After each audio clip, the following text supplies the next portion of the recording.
Jeff, it is awesome to see you.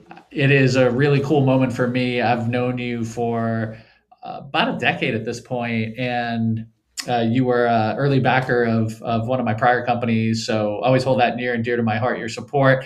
And so I'm really excited to be able to share what you've been working on.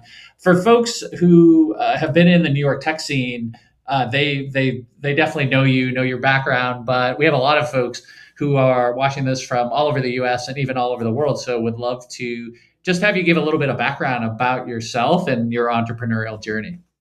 Yeah, I've started several venture-backed companies, all in and around technology.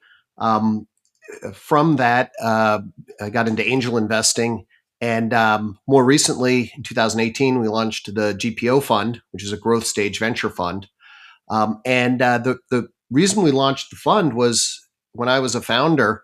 Uh, uh, my first company, we merged, we moved into the public market, but then my second company didn't. And what we saw from staying private was that it created a brittle capital structure. And we wanted to be a venture capitalist who really leaned into helping companies move back and move into the public market. The second reason we started the fund was we were operating. My co-founder and I were operating around the world, and felt that the best founders really leaned into being global, and we had some experience there. We thought we could help the founders we back accelerate revenue and growth internationally. So when you think of GPO fund, it's about growth stage, backing founders that want to expand globally and eventually want to move into the public market. Got it. So what is sort of the differentiator for the GPO fund as opposed to other sources of growth capital? So certainly it sounds like helping them get to an IPO outside of the US is a big differentiator. But how does that actually work? Like how do you accomplish that? How do you do that? And maybe is there a success story or two you could share about that? Yeah, it really boils down to business model. We're going head to head with insights, of the world. Great brands, great funds, but they're in a state where they want to put money to work and are incented to keep a company private for a long period of time. We want to invest and then see that company move into the public market and use the public market to increase credibility, increase profile, and accelerate growth, kind of the way that Oracle did, or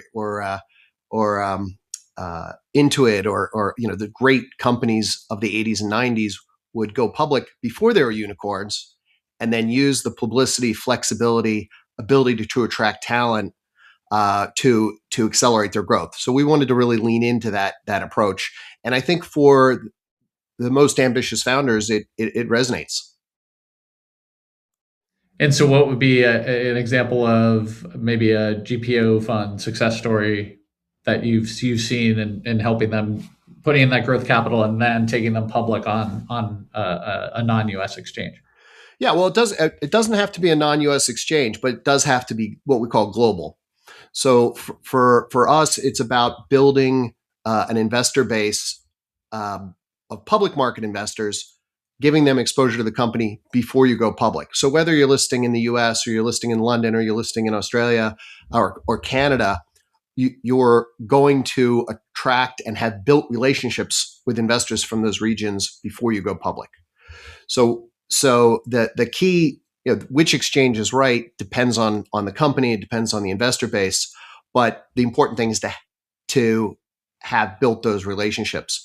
A good example, I think the moment where it all clicked for us. I remember we were talking to John Stewart from MapAnything, and he was sitting at our conference table, and he said, "Wait a minute, you're saying that I could be public in 6 months? I thought it would take years." We're like, "Yeah, no, you can if you expand which exchanges you're thinking about, you can go public earlier." He's saying, and then I don't have to do the VC dog and pony every 18 months. He said, "Yep." So you mean I can just halt trading and tap into hundreds of millions of dollars when I see an opportunity? He's like, "Yep." And I think you could see that the gears turning, and that was, I think, the first time we realized, yeah, we're onto something. We can do this and attract great founders. He went on and ended up being acquired by Salesforce, which is a new fund manager. It was great to have a quick win and return capital. Um, but since then, the other companies that we've invested in, have looked at multiple exchanges, and that creates pressure amongst investors to invest and gives them more optionality. And we think that optionality drives value, drives flexibility. And what exchanges, certainly there's a number of them out there. What are, if you could name two or three that you sort of see frequently kind of coming into your orbit with the companies that you're working with? Obviously, every situation is different, and this isn't financial advice, of course, but are there any that sort of jump to mind that you often point at for founders who approach you and are interested in this idea of a global IPO? Yeah. I think a good example with Galaxy Digital. They started in Canada and then eventually came to the U.S. I think that's a good example with the Canadian exchange. Life 360 out of Boston. They started in Australia exchange and now are multi-billion-dollar company. Um, I think that's another good example. I think London is a very global exchange. And has several structural advantages for companies that want to go public earlier. And you exclude U.S. retail when you list in London, but you don't exclude U.S. institutions if you do it right. And you can there are 18 top 20 exchanges that are now super connected to each other and to investors, and those 18 of those top 20 exchanges are not in the U.S. Right? So when you look at your strategy as a founder and your ambition, you can usually match an exchange to the timing and to the vision that you have. But it really depends on the company. Um, for us, we like common law. So the Singapores, the Australias, the UK, Canada uh, tend to come up often. But the U.S. exchanges are getting more competitive too for earlier listings. There's several structural changes that have come into play also. And what are some of those for the U.S. market? Some of those structural changes that you're referring to? Yeah, the big thing is technology has connected investors from all over the world to to the U.S. capital markets. So think of a place like Indonesia. Uh, every week, billions of dollars go into retirement accounts, and those money and the managers of those accounts are looking for things to invest in. It's also going into individuals, hundreds of millions of people around the world. We think of Robinhood here in the U.S., but you pick a country, there's a Robinhood equivalent there, and there's an extremely liquid global market that didn't exist a couple years ago of investors who are trading, but they're also weighing in and analyzing these companies. So you don't have to be $100 billion company to get attention anymore. How should a founder or even a VC firm for that matter that is an investor in a certain company, how do you think about a global IPO, a US IPO, a secondaries strategy to get liquidity? There's a few different things, right, that you could do. So how should a founder parse all this, and how should maybe a GP that is in a company that seems to have some potential look at this as well? Yeah, I think the thing about secondaries is they're great for VCs, but it doesn't necessarily help the company. It puts someone new on their cap table. It doesn't put money into the company. We like secondaries because we like to get shares out of the hands of investors who are going to sell when the company goes public, and into the hands of investors who are going to buy more either at the IPO or in the years following the IPO. But I think the key thing is, how does it fit into strategy? Is it going to help attract talent? Is it going to provide? Is it going to raise the profile of the company? Is it going to signal that the company is truly global? and that it's ambitious. I was talking to the team at Raspberry Pi, and they went public sub $2 billion, and they were telling me how once they were public, a new set of customers showed up because and they said they didn't realize that they had these products. They thought they were more of a toy company, and their revenue accelerated because of the higher profile of being public. In other cases, it opened up new partnership opportunities. Other companies I've talked to, the higher profile helped them with credibility. So I think you shouldn't think of it as a financing event. You should think of it as a strategic financing event as part of a strategy of growing the company. Because quite frankly, revenue trumps investment any day of the week. Jeff, you have been evangelizing this concept of a global IPO for a long time, and I was excited to see that you this week have released a book about that very topic. So, can you talk a little bit about the book? Writing a book is not for the faint of heart. What really pulled you to do this, and what can readers learn if they dive into this book? Yeah, we wrote the book for a couple of reasons, but the main one was we had developed a playbook for helping our portfolio companies, and we wanted to document that. And as we documented it, we would talk to various experts, and it would refine it. So the book was, in some ways, a mechanism for building these global relationships and understanding the perception, particularly of public market investors around the world, as it relates to venture-backed companies moving into the public market. So it's our playbook for founders. And the book was born of all this experience that you and your team have around these global IPOs.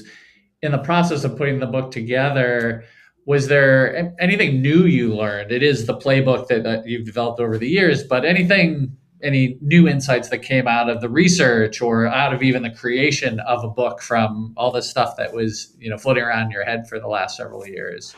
Yeah, I think I had started a company based out of Singapore that operated in 21 countries. So I had witnessed firsthand the massive amounts of wealth coming online around the world. So I think we went into it.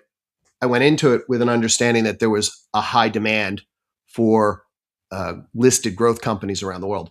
What I didn't appreciate was the impact of technology. So these super apps are proliferating everywhere, and that's bringing a whole new set of investors online. And they communicate, they chat with each other. In many cases, they tokenize the equity to enhance their ability to borrow against it. They generate observations and content. So I think I underappreciated what Howard Lindzen calls the degenerate economy, because we really look at it and had focused on institutions around the world.